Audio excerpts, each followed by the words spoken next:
आप देख रहे हैं कंज्यूमर इज किंग। मैं हूं आपके साथ कविता थपलियाल। और देश में बढ़ती बेरोजगारी के बीच अब रोजगार के मोर्चे पर एक गुड न्यूज आई है। श्रम मंत्रालय के प्लेटफॉर्म पर इस साल नौकरी देने के लिए बड़ी तादाद में कंपनियों ने रजिस्ट्रेशन करवाया है। आंकड़ों के मुताबिक करीब 35.5 लाख वैकेंसी जो है वो निकली हैं। और अगर पिछले साल की तुलना में देखा जाए तो इस साल वैकेंसीज में 175% का इजाफा भी देखने को मिला है। तो किस तरह के सवाल हम इस शो के जरिए आज पूछना चाह रहे हैं? हम पूछना चाह रहे हैं कि आखिर ये आंकड़े क्या कहते हैं। क्या एक बार फिर रोजगार के मौके बढ़ने वाले हैं? क्या छटनी की तुलना में ये वैकेंसीज काफ़ी हैं? क्या रोजगार की ये रफ्तार आगे भी ऐसे ही बढ़ती रहेगी? जॉब के लिए किस तरह से तैयारी अब करनी होगी? और भी कई सारे मुद्दे हैं जो हम इस खबर के चलते अपने पैनलिस्टों के सामने सवाल रखेंगे उससे जुड़े। लेकिन उससे पहले हमारे सहयोगी प्रकाश प्रियदर्शी हमारे साथ जुड़ गए हैं, जो इस पूरे मामले को समझा रहे हैं, इस पूरी खबर को समझा रहे हैं। सीधा उन्हीं के पास चलते हैं। प्रकाश, रोजगार के मोर्चे पर जो गुड न्यूज़ आई है इसको हमें कैसे देखना चाहिए? क्योंकि इस साल नौकरी देने के लिए बड़ी तादाद में कंपनियों ने रजिस्ट्रेशन कराया है। लेबर मिनिस्ट्री के प्लेटफॉर्म पे लगभग 35.5 लाख वैकेंसीज भी निकली हैं और देखा जाए तो 175% का इजाफा हुआ है। बताएं क्या है पूरी खबर? देखिए, रोजगार के मोर्चे पर अच्छी खबर है। सरकार ने जो आंकड़े जारी किए हैं उसके हिसाब से सरकारी पोर्टल पर जो जॉब वैकेंसीज उपलब्ध है उसमें रिकॉर्ड बढ़ोतरी जो है वित्त वर्ष 2022-23 में देखने को मिली है। श्रम मंत्रालय ने जो आंकड़े जारी किए हैं, जो कि एनसीएस पोर्टल के आंकड़े हैं, यानी कि नेशनल करियर सर्विस पोर्टल के आंकड़े हैं, जो कि श्रम मंत्रालय के अधीन है, उसके हिसाब से वित्त वर्ष 2022-23 में एनसीएस पोर्टल पर जो जॉब वैकेंसी उपलब्ध रही वो 35,70,000 के करीब थी। अगर आप इसको वित्त वर्ष 2021-22 से इसकी तुलना करते हैं तो इसमें करीब 175% की बढ़ोतरी जो है वो देखने को मिली है। इसके अलावा अगर आप वैसी कंपनीज की बात करें जिन्होंने यहाँ पर जॉब वैकेंसीज देने के लिए रजिस्ट्रेशन कराया है, उसमें भी रिकॉर्ड बढ़ोतरी देखने को मिली है। करीब 10 लाख कंपनियों ने एनसीएस पोर्टल पर रजिस्ट्रेशन कराया है।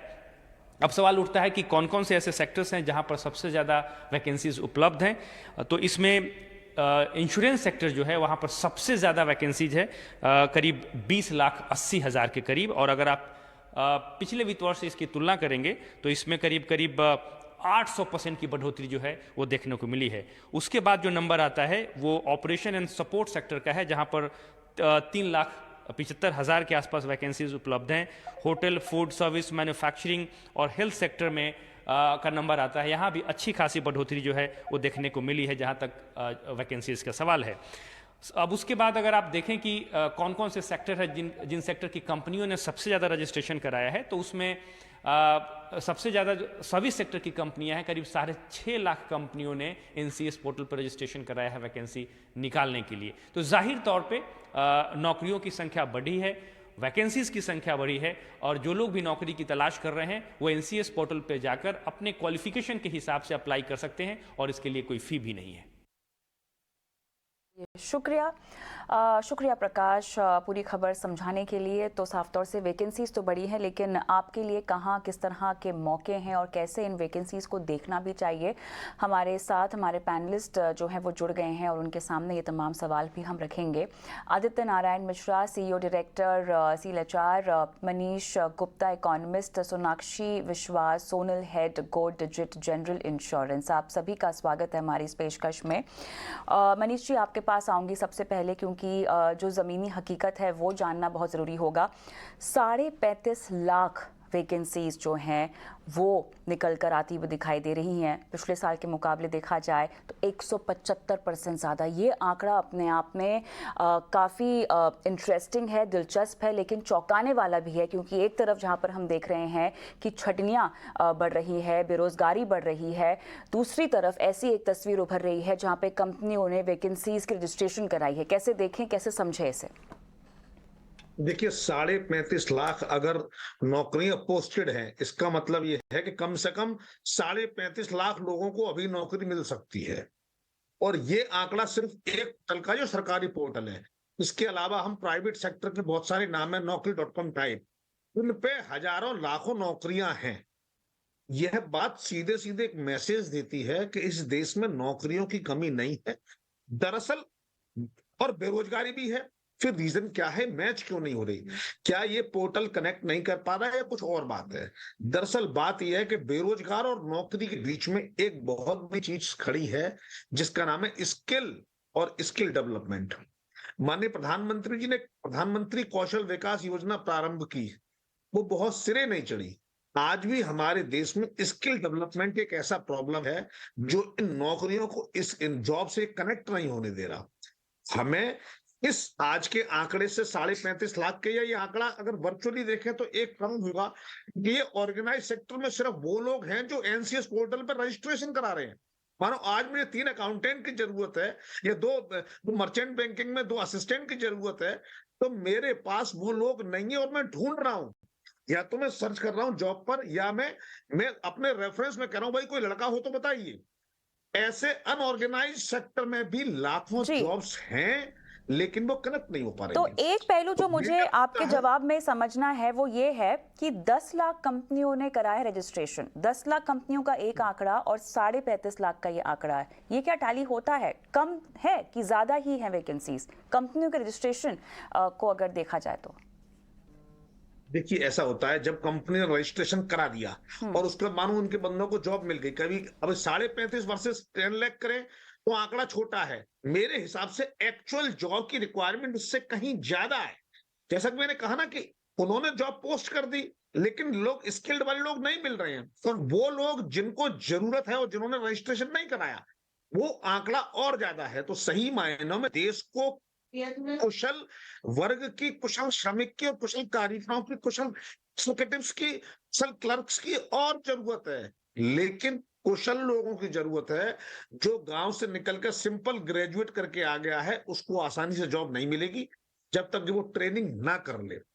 पहली और बड़ी बात, जॉब की अवेलेबिलिटी है, कहीं ना कहीं हम देखें, आज अगर मैं देखता हूं कि आज मुझे प्लम्बर चाहिए या मेरे को एसी रिपेयर करने वाला चाहिए तो नहीं मिल रहा, इलेक्ट्रिशियन की बड़ी भारी कमी है देश में। तो बात यह है कि जॉब अवेलेबल है, रोजगार अवेलेबल है और इधर बेरोजगार व्यक्ति परेशान है। ये चलिए, तो यहाँ दोनों पर ही हम जमीनी हकीकत है। बिल्कुल बिल्कुल चर्चा को आगे ले जाते हैं। दूसरे पैनलिस्टों में सवाल पूछना चाहूंगी। तो Aditya, hotel, food services, manufacturing, health sector में साफ तौर से मौके बढ़ते हुए दिखाई दे रहे हैं। केवल सर्विस सेक्टर की मैं बात करूं तो 6.5 लाख कंपनियों ने कराया है रजिस्ट्रेशन, और यहाँ पर जो है वो बम्पर वैकेंसीज हम जैसे कह सकते हैं वो निकल कर आती हुई दिखाई दे रही है। ये हम पोस्ट कोविड का एक इम्पैक्ट समझ रहे हैं जहाँ पर हो सकता है कि एक पेंट अप डिमांड है, या अब जो डिमांड बढ़ रही है उसके चलते हम देख रहे हैं कि ये आंकड़ा सामने आता हुआ दिखाई दे रहा है, और क्या ये सस्टेनेबल भी है? नहीं, कविता, दोनों चीज एक साथ हो रहे हैं। एक तो कोविड से हम लोग अभी कंप्लीटली निकल चुके हैं। Tourism, hospitality, entertainment, media, hotels, restaurants, ये सब में अभी काफी डिमांड बढ़ चुका है और उसके लिए रिक्रूटमेंट, काफी सारे पोजीशंस ओपन है। और उन्होंने इंश्योरेंस की भी बात की। इंश्योरेंस एक ऐसा बड़ा सेक्टर है जहां पर हमारे कंट्री में पेनिट्रेशन काफी कम है। तो इंश्योरेंस, हर कोई इंश्योरेंस कंपनी अभी अपना सेल्स फोर्स को बढ़ाने की और customer service, operations, back end support role, ये सब में काफी सारे वैकेंसियां हैं, पर्टिकुलरली सेल्स में। ऐसे auto sector, electric vehicle, manufacturing, engineering, construction, ये एक सेक्टर हो गया जहां पर काफी सारे अभी इन्वेस्टमेंट्स, गवर्नमेंट का काफी सारे इंफ्रास्ट्रक्चर प्रोजेक्ट्स चल रहे हैं। उसके लिए काफी सारे वैकेंसियां अभी हैं, अवेलेबल है। और तीसरी चीज ये है कि हमारे अभी इकोनॉमी में फॉर्मल इकोनॉमी और फॉर्मलाइजेशन ऑफ जॉब का काफी अवेयरनेस बढ़ गई है। आपको इलेक्ट्रिशियन की जरूरत हो, पहले कंपनियां या छोटी से लेकर बड़ी कंपनी, सब लोग रेफरेंस में अपने किसी का जान पहचान हो उसके हिसाब से रिक्रूटमेंट होता था। लेकिन अभी इलेक्ट्रिशियन हो, कोई डिप्लोमा इंजीनियर हो, कोई आईटीआई पास आउट हो या सेमी स्किल्ड पर्सन हो, वो एक फॉर्मल इकोनॉमी में काम करना चाहता है, क्योंकि फॉर्मल इकोनॉमी में रहने से काफी सारे बेनिफिट्स एम्प्लॉय को मिलता है, तो अवेयरनेस बढ़ चुका है। तो लोगों को अभी क्या वैकेंसीज हैं, उनको माइग्रेंट वर्कर्स जो हैं, जहाँ जॉब एक जगह में है और एक जगह में लोगों को एम्प्लॉयमेंट की जरूरत है, उसको कनेक्ट कराने के लिए ये जो सब जॉब पोर्टल्स हैं, ये काफी एक इम्पोर्टेंट भूमिका अभी निभा रही हैं। नेशनल, और जो another point, national career portal service, ये जो एक गवर्नमेंट का नया इनिशिएटिव, ये पहले लोगों को इतना मालूम नहीं था। अभी गवर्नमेंट एनएसडीसी जो है, नेशनल स्किल डेवलपमेंट कॉर्पोरेशन, जो और ये जो एनसीएस है, ये अभी अवेयरनेस उसका बढ़ रहा है, इसलिए बहुत सारे एम्प्लॉयर अभी अपना वैकेंसीज वहां पे लिस्टिंग कर रहे हैं।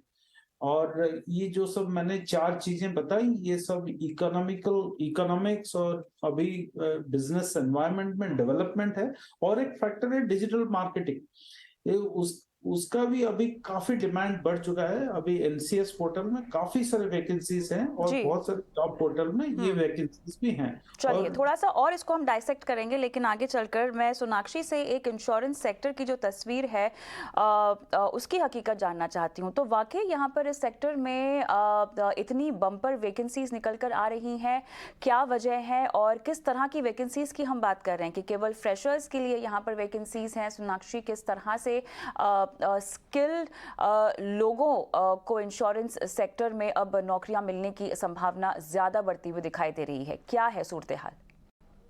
तो आपका जो पहला प्रश्न था कि रीजन क्या है कि इतनी वैकेंसीज निकल के आ रही हैं, जैसा हम देख रहे हैं कि आईआरडीए का भी पुश है नॉन लाइफ सेगमेंट में।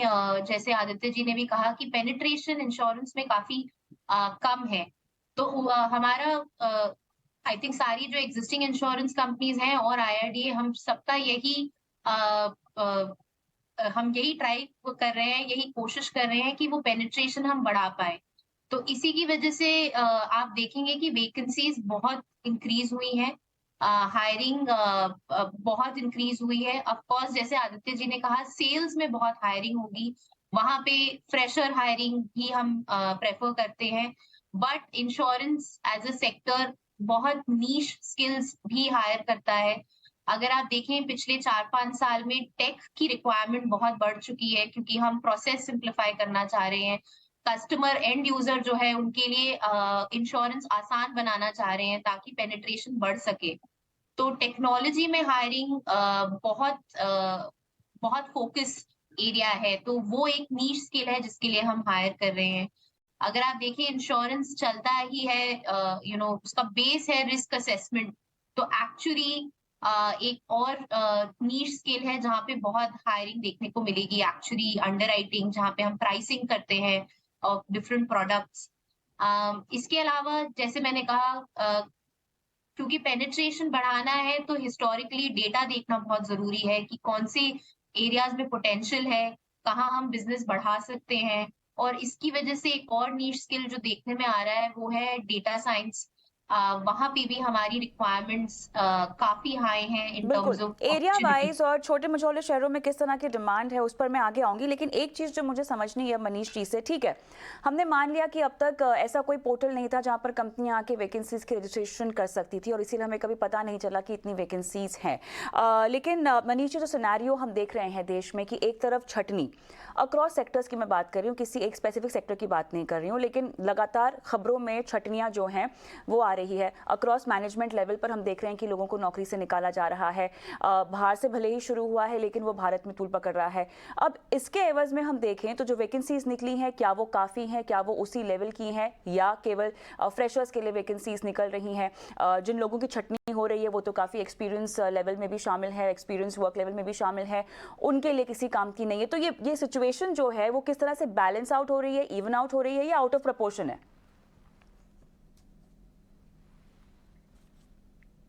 अभी जो छटनी का जो इशू चल रहा है वो इंडिया में नहीं है, अभी ये विदेश में, स्पेशली कनाडा, अमेरिका और इंग्लैंड में, यूरोप में थोड़े से पार्ट में छटनी हुई है और स्पेशली बड़ी बड़ी कंपनी छटनी की है।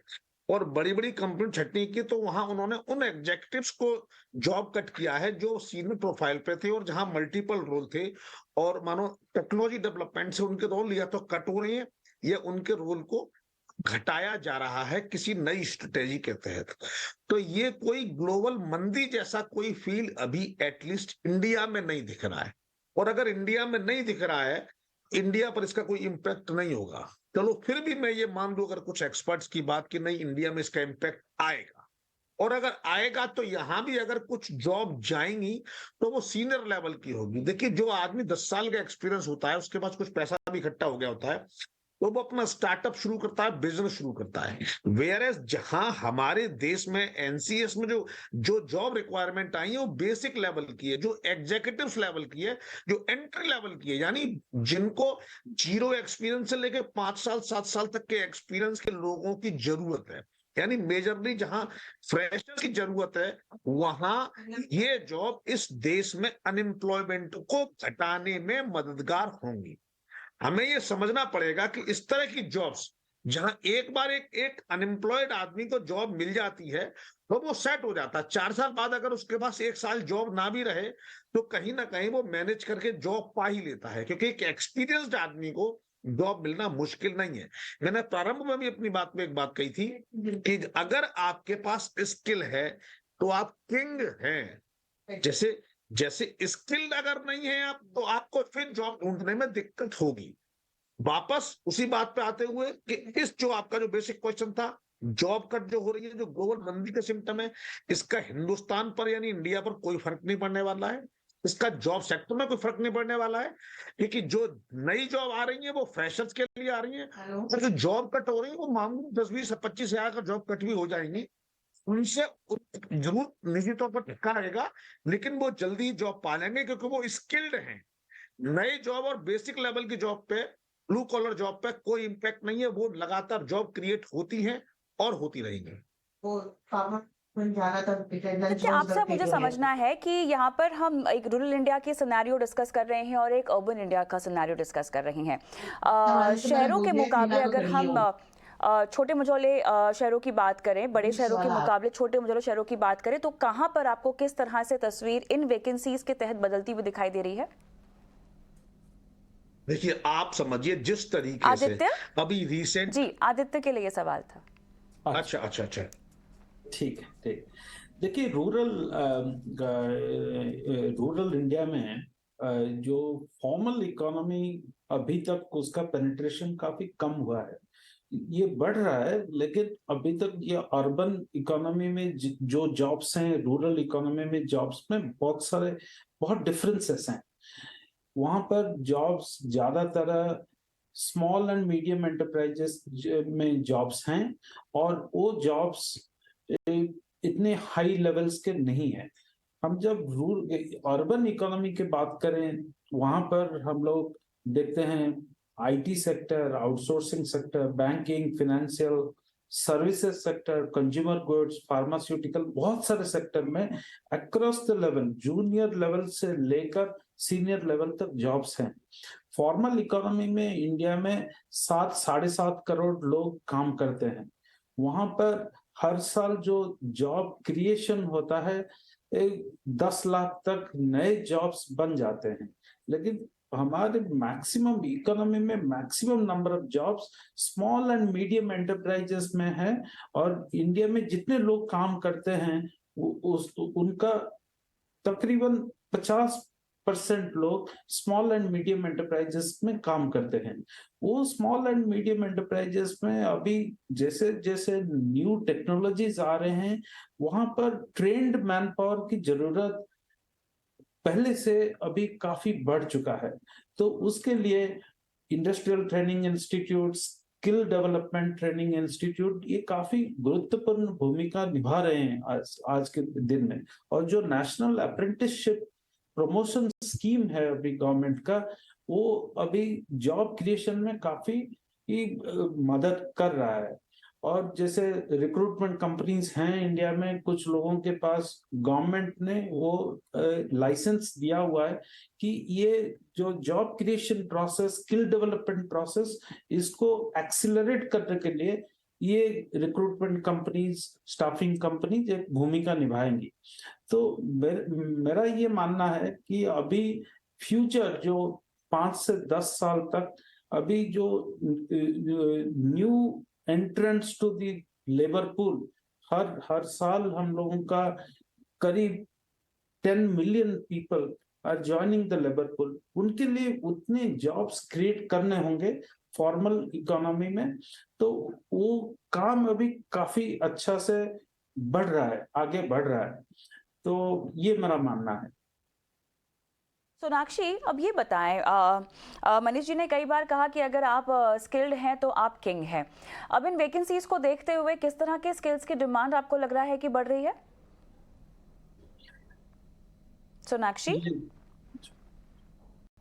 सॉरी, अगर हम वैकेंसीज देखें, जैसे आदित्य जी ने भी कहा कि ग्राउंड लेवल पे जो वैकेंसीज हैं वो बहुत बढ़ रही हैं। तो अगर मैं सिर्फ इंश्योरेंस की बात करूं तो सेल्स फोर्स जो है वो वैकेंसीज बहुत बढ़ रही है। इनफैक्ट पेनिट्रेशन पे ही हम वापस आ जाते हैं। जो सारे आपकी टियर 2 टियर 3 सिटीज हैं वहां पे फ्रेशर वैकेंसीज जो इतनी मतलब जहाँ स्किल इतना इम्पोर्टेंट नहीं है, जहाँ पे फ्रेशर्स के लिए भी हम अपॉर्चुनिटीज देख रहे हैं।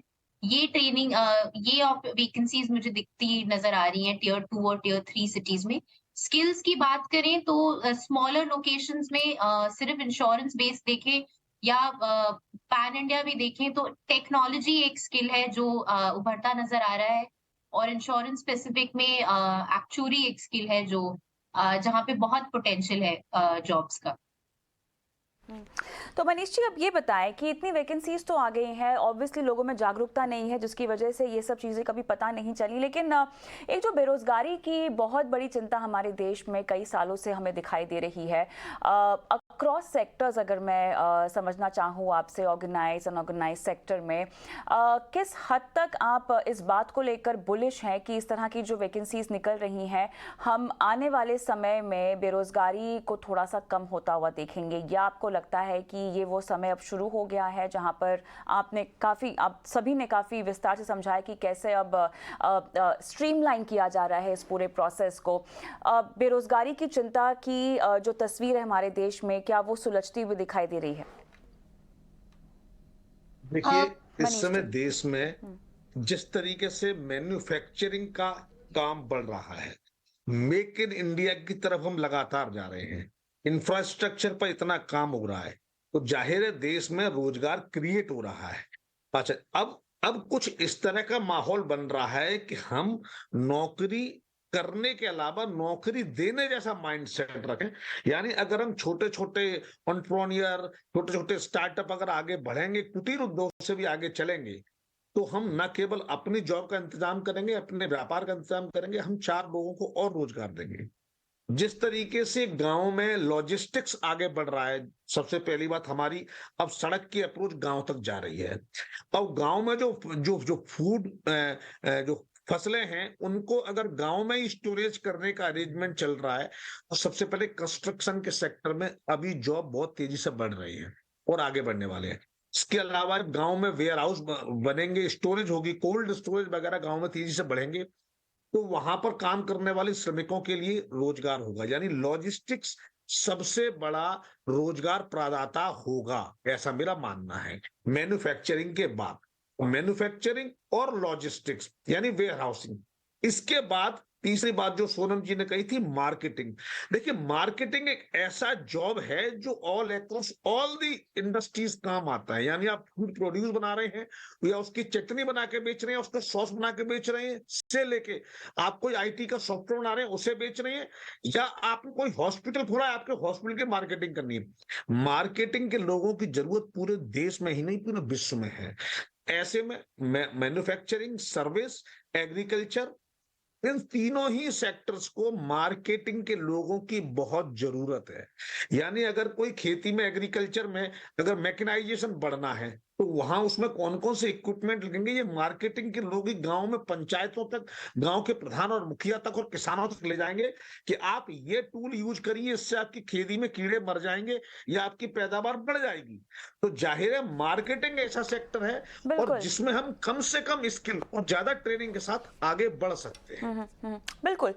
तो नौकरियां तो यहाँ पर बेशुमार है, लेकिन सवाल अभी भी यहीं पर खड़ा है कि क्या ये काफ़ी है? जिस बेरोजगारी की चिंता से हम गुजर रहे हैं, क्या ये वक्त आ गया है कि उस समस्या को हम सुलझता हुआ देखेंगे या आगे और भी कुछ करना बाकी है? आने वाला समय ही इस बात का जवाब दे पाएगा। बहरहाल आप सभी का धन्यवाद इस खास पेशकश में शामिल होने के लिए। मुझे भी इजाज़त दें। नमस्कार।